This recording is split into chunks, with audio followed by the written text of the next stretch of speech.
Hi Steve, how you doing? Fine, thank you. How are you? I'm very well, thanks. We're here to hear all about your throw. I've had many people describe it as one of the best throws in the game, the rhythm, the style. So where did it all begin? How old were you when you started? I don't know really. It was probably 7 or 8. Mum wouldn't let me have a dartboard in the house, so we got to have one in the garden. So put it on the shed. And was it true you missed the shed once and hit Oh someone? yeah. Got me sister in the back of the leg once. Yeah. Oh, right, okay. Yeah, was that on But, purpose or? no, I just missed something and I just slung it, and he went straight in the back of her leg. Oh, But very nice. So 7 to 8, then you moved on, I guess, to playing in the pub.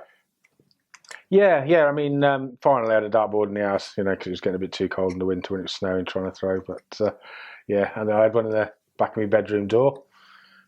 Just have a throw now and again. I never thought I'd be a dart player when I was like 15, 16.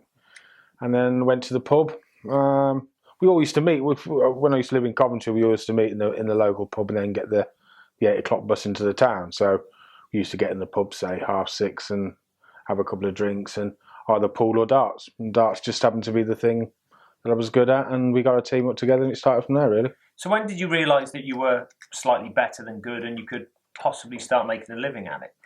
When I started playing darts, like for the pub, I was winning quite a lot, and then a bloke called Gordon Ray, who used to run all the darts in Coventry, he got hold of me and said, "Do you fancy playing Super League?" And it just went on from there. Then county, and then further than England in the end. Then. So, and you played for your country no less than 28 times, which is and you were proud of that. You enjoyed playing for England. Yeah. I mean, that was probably one of my greatest moments. Really, you always want to play for your country, put your shirt on and that lot. And when I finally got the go ahead, it was great. I could have actually played for Wales or Scotland because my dad was Scottish and my mum was from Swansea. Shire's 57 then? Yes. Yeah. So it was one of them situations. So, I mean, I could have played for either of them, but because I was born in England, obviously, I wanted to play for England. And what was your best international game?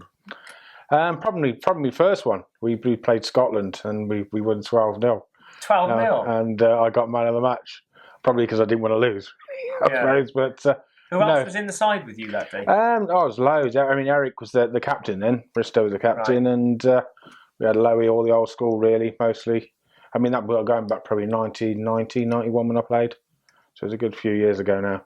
And then on to Lakeside World Champion and now PDC. So let's talk about your throw, more technical terms. You've got quite a unique way you hold the dart. If you can show the camera. Yeah, I mean, most people hold them sort of towards the back, but I've got a tendency to hold them actually on the shaft itself.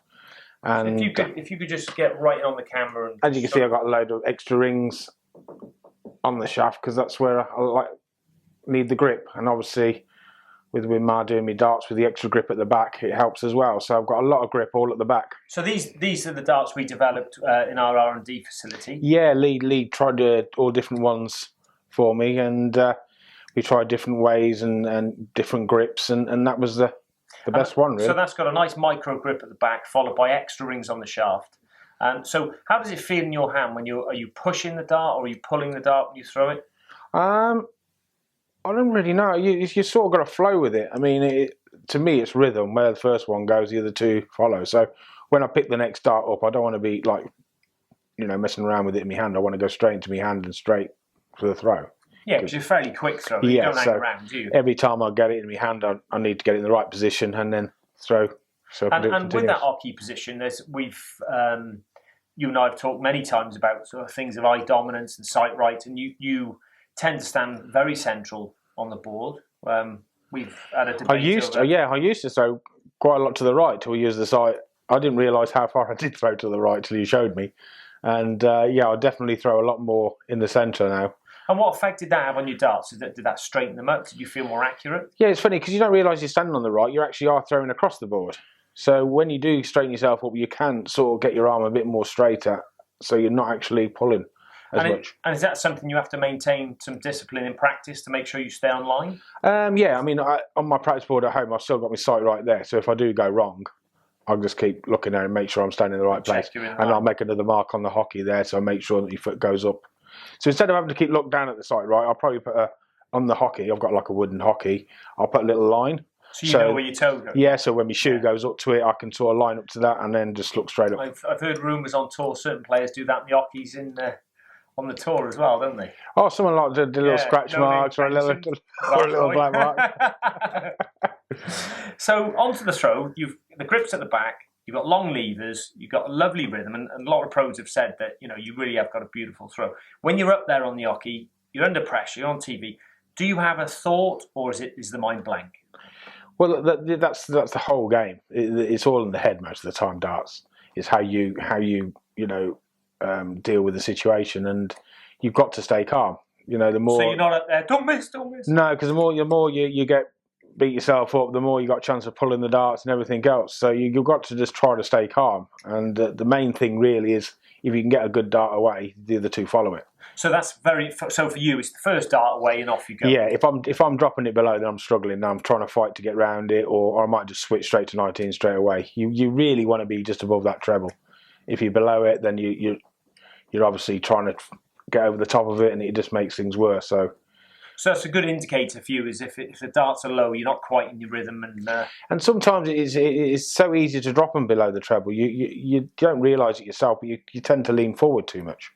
And you think you're getting closer to the ball, but you're not. You're actually coming further away. So you need to straighten yourself back up. And sort of keep your spine angle. And get yourself back to where you were at the start and then try getting back. So if you're in the middle of a game, things aren't going so well, you're a couple of legs down or a set down, what do you do mentally to deal with that? How do you get yourself going to come back? You've got to just think to yourself, well, something's not going right here, and try to change it. You could probably do with a coach on the sideline going, whoa, change.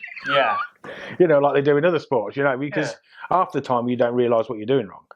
And that's the funny thing. Till after the game, Pete used to go around with me in the darts. He used to say to me, "Oh, you're doing this wrong." So what do you mean? And he could see it because he's watched me all the time. Yeah, he's seen you so many times. He can see I'm leaning too far forward, and you don't notice it yourself. So it's strange how you don't realise what you're doing. Yeah, you can't. The hardest thing, you can't see yourself, so you can't correct. So it'd be good actually if you could like video yourself and like you're thinking about doing a school and all this is to video yourself and just see where you actually do go wrong. Maybe you do lean forward a little bit, or you start to stand this way or that way. On the last dart. Yeah, that's right. So it's positive, get the first dart in, clear the mind, and hopefully everything... Makes it easy, doesn't it? If the first one goes in the treble, that's easy. But it's getting that first one in.